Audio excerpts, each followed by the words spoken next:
close enough for you? All right, well, thanks everyone for coming. Welcome to Rhode Island and welcome to the ASN, AMNET, Evolution, SSB. So I'm going to tell you about a project that got its inception a decade ago. So like a decade and several weeks ago, I was in the field collecting the samples for this project. And it's kind of lingered for a long time for a wide variety of reasons. And so it's pretty exciting for me to finally get up and tell you about this. So by and large, all of us in this room are here because we're really interested in biological diversity. We're fascinated by why certain locations on the globe are more diverse than others, why certain clades are more diverse than others. And so there are big-scale patterns we can investigate, like this now more than 50-year-old paper by Eric Pianka on latitudinal gradients in biodiversity, which remains a big puzzle for us, to work by people like Jonathan Lozos right here, looking at island-to-island variation in diversity because of variation in speciation rates and minimum island sizes for speciation to take hold, to finer scale, intra-specific and even within population variation, and why certain islands, in the case of Galapagos snails, work on my former postdoc Christine Parent during her PhD, why certain islands are more diverse than other islands in terms of individual-to-individual variation in snail morphology. And it's this last point that I want to get at, which is individual variability within populations. Why are some populations more diverse than others? And the answer is going to be, well, it depends partly on your metric of diversity. So I'll give that away right off the bat. So what I'm particularly interested in, and have been for a long time, is individual-to-individual variation in ecologically relevant traits. Because we've all learned that if it matters for fitness, and surely diet matters for fitness, selection should weed out the things that don't work well, and you should actually lose a lot of variation. And yet, again and again, people who have looked at individual-to-individual differences in foraging behavior, and diet, and resource use find persistent individual differences in what animals will consume. So to give you one example, this is why there we go. My favorite organisms, the three-spined stickleback. They're abundant, they're easy to work with, and you can see a bunch of fish swimming around here. And at that small spatial scale, these different individuals systematically consume different resources than each other. And to give you a hint of that, we can very coarsely categorize food items into limnetic midwater planktonic prey or benthic invertebrates. That's a very coarse generalization, but it works to a first approximation. And as you probably all know, there are a handful of lakes in British Columbia where we have benthic species that primarily eat one and limnetic species that primarily eats the other. What often gets glossed over is that there are thousands of lakes in British Columbia where there's a single population per lake that's intermediate to some extent. So it looks more like this. A bunch of fish, they're all living neck and neck, and they consume some mixture of these items. Genetics say one big happy population, and yet, in reality, what's happening is that some individuals systematically predominantly eat zooplankton. Some individuals systematically eat those benthic macroinvertebrates. And what we can do is each individual is a dot here. We connect them if they share a certain fraction of prey in common in their stomach contents. And you can see in this one sample from Blackwater Lake in British Columbia, we basically have two clusters. And they're morphologically a little different, but it's not like the benthic limnetic species pairs. It's really a normally distributed population where one tail, you're here, and the other tail, you're here, and in the middle, you're one or the other, or sometimes intermediate. And it turns out that that stomach content data is associated also with things like stable isotopes. Carbon and nitrogen stable isotope ratios tell us something about animals' diets over the previous months, unlike stomach contents that are just a snapshot in time. Or morphological variability, and these are all correlated with each other. So every dot here is a different lake.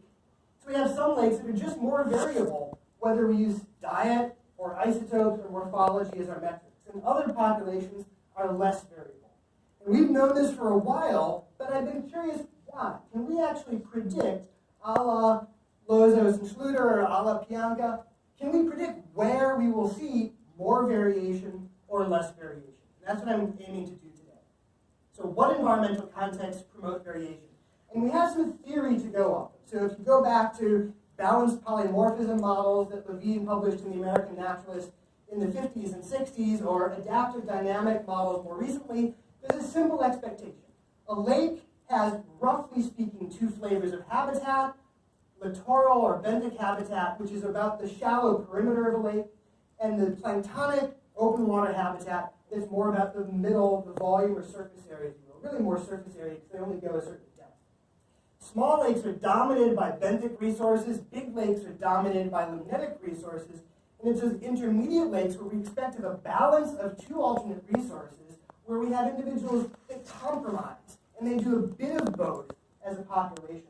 And that might be where we expect generalist populations that are composed of heterogeneous individuals that primarily do one or the other, even when the population as a whole is averaging out in the middle.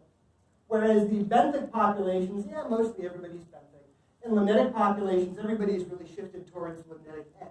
So it's this intermediate lake size where we expect to see maximized dietary variation and maximized morphological variation. So we got a sample of 30 some odd population lakes in British Columbia. We sampled 100 fish per lake. We have stomach content data, parasite data, morphology data, SNP data from all of these populations. And I want to know, some of these lakes are really big, some of these lakes are vanishingly tiny. In fact, are those intermediate-sized lakes the ones with the greater variation? Well, first off, some baseline stuff. As expected, big lakes have limnetic populations, small lakes have benthic populations. This is recapitulating a result by Lavin and McPhail in the mid-80s, but we actually get a tighter correlation with this particular metric. When we look at a measured diet heterogeneity among coexisting individuals, this metric E is just how dissimilar is any pair of individuals on average. It's basically that network I showed you earlier. It's the average, it's 1 minus the average node edge connection. And what we see is that there's a significant quadratic effect where individual differences in diet are maximized in those intermediate-sized lakes. It's a significant quadratic effect, as theory predicted. We also see, this is with mean proportion benthic prey. So it's the really benthic populations over here have some diet heterogeneity. Really limnetic populations here don't have much. It's those generalists that are maximizing among individual variation. Again, those generalists are in intermediate-sized lakes, so we have a significant quadratic effect of lake size on diet variation. But individual diet breadth is flat. So this isn't happening, this generalization is not happening because everybody eats a wider array of things. It's happening because some individuals are doing this and some individuals are doing that.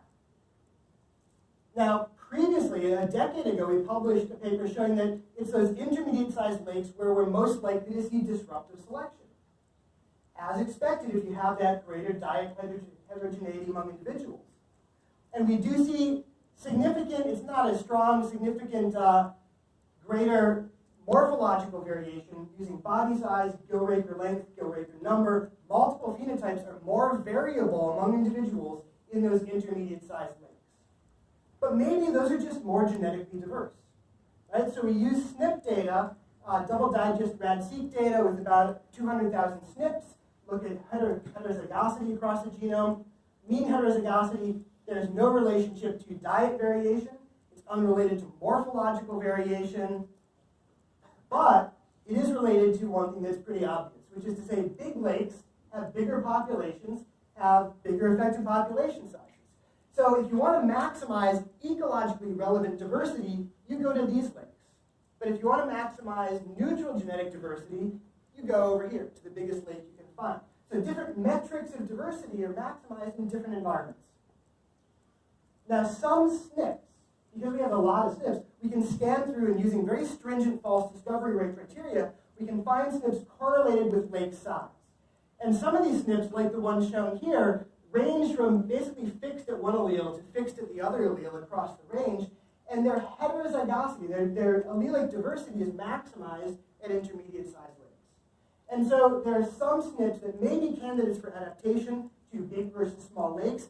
Interestingly, they're really enriched for some curious usual suspects, including FOXP3, that's well known in human evolution as well. I have no idea what it's doing in big versus small lakes and stickleback, but it's a pretty compelling association.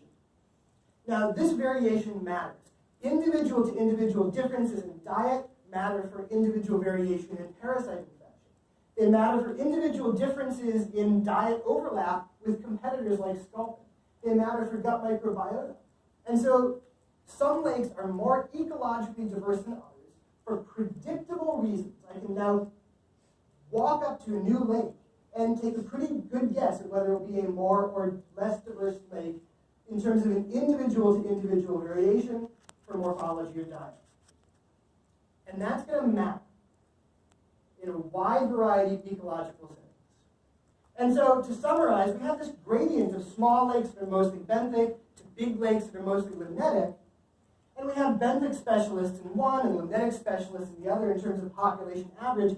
And it's these generalists where we have disruptive selection and elevated variability in diet and morphology. And so I'd argue, referring back to my cryptic title, that there's a Goldilocks zone. Goldilocks, of course, with the three bears. Some porridge was too hot, some was too cold, and some was just right. There are certain lakes that are just right for phenotypic variability among individuals. And that's all I have.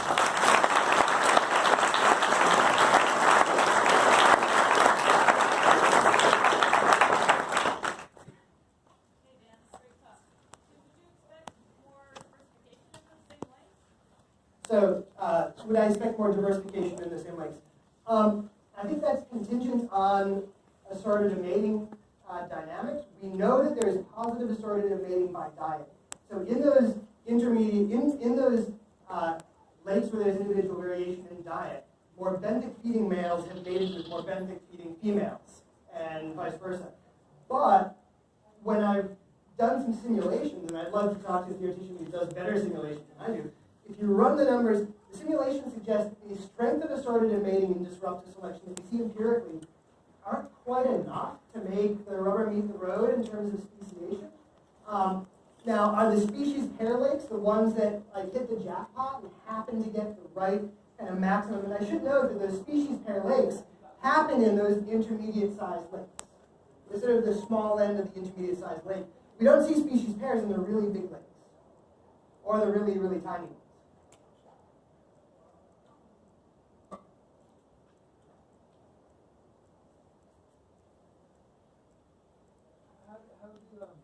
How do they know what kind of feeding specialist they are? Is there a learning process? Or?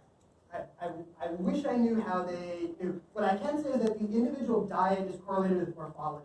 So individuals with longer gill rakers, shorter gill rakers, bigger, narrower gapes, jaw morphology in terms of feeding lever ratios, that co-varies with individual diet, whether we measure it in terms of stomach content or stable isotopes. So I think there are biomechanical elements to this.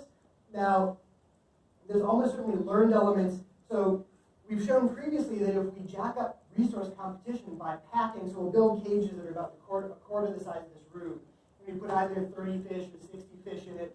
When we put 60 fish in it, that network diagram I showed with the two clusters turns into 5 clusters, dynamically, in the space of weeks. So that's clearly sort of an optimal foraging style behavioral shift, but those 5 different clusters are morphologically distinct. So it's as if you took that normal, multivariate normal distribution of morphologies that are in the lake, and you subdivide it more finely into different feeding strategies than you would when times are flush with food.